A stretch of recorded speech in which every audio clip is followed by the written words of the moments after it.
Evo nalazim se ovdje u Kuparima kod Dubrovnika.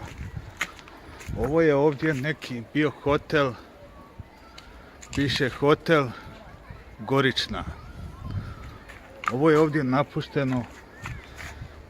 Pogledajte tamo u daljini, isto vjerovatno staci tih kompleksa hotela, u stvari izbušeno. To je vjerovatno još iz rata. Iz zadnjeg rata od 1991. do 1995. To je sve izbušeno od gilera i metaka.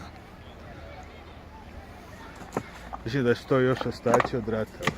Dakle, ovdje ima plaža.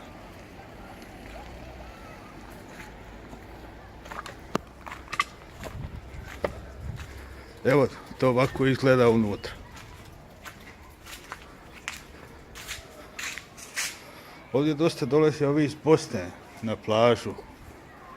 Pa pošto je tu Bosna blizu, uglavnom Bosna i Hercegovina, u stvari Hercegovina, pa svašta piše. Ovdje pišu Stolac, razne parole, svašta je tu napisano.